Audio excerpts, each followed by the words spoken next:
Hi குடுகூஸ், welcome to Ranjini vlogs from Pondicherry. இது திருச்செந்தூர் போனோம் இல்லையா, அதுக்கான நெக்ஸ்ட் வீடியோ தான் இது. ஸோ சாமி பார்த்துட்டு சாப்பிட்டு முடிச்சதுக்கப்புறம் எங்கே போகலான்ற டிஸ்கஷன் நிறையா வந்தது. ஃபோன்லாம் பண்ணி கேட்டோம், இங்கேருந்து நியர்பை என்னென்ன இருக்குதுன்னு பார்த்தோம்.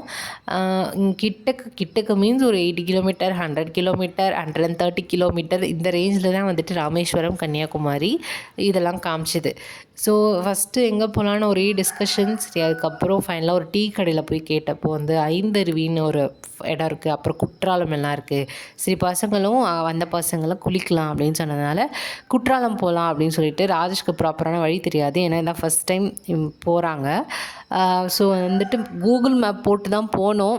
எங்கெங்கேயோ கூப்பிட்டு போச்சு, ஆனால் நல்ல நல்ல ப்ளேஸாக கூப்பிட்டு போச்சு. ஏன்னா போகிற வழிங்கள்லாம் அவ்வளோ நல்லா இருந்துச்சு. நிறைய இந்த மல்லிகைப்பூ போட்ட தோட்டம், நிறைய அழகாக இருந்துச்சு இடம்லாம். சப்போட்டா தோட்டம், அந்த மாதிரி வழியுள்ளேயே தான் கூப்பிட்டு போச்சு. நல்லா நேச்சுரலான காற்று. நாங்கள் ஏசியே ஸோ விண்டோ காரெல்லாம் திறந்து விட்டு நல்லா ஜாலியாக போனோம். எப்போ வரும் பார்த்தா எப்படி பார்த்தாலும் ஒரு 1.5 2 hours கிட்ட ஆச்சு. ஐ திங்க் ஸோ 1 hour அந்த மாதிரி ஆச்சு. ஆனால் போன ப்ளேஸில் தான் பயங்கரமான டிசப்பாயின்மெண்ட். ஏன்னா சுத்தமாக தண்ணியே இல்லை. அங்கே போய் டோக்கன் போடுற ப்ளேஸில் கூட குளிக்கிற அளவுக்கு தண்ணி வருங்க அப்படின்னு சொன்னாங்க.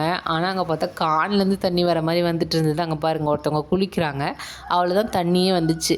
சரியான டிசப்பாயின்மெண்ட். சரி, நெக்ஸ்ட்டு என்ன பண்ணலான்னு யோசித்தோம். சரி, அடுத்து என்னாச்சு நெக்ஸ்ட் வீடியோவில் பார்க்கலாம்.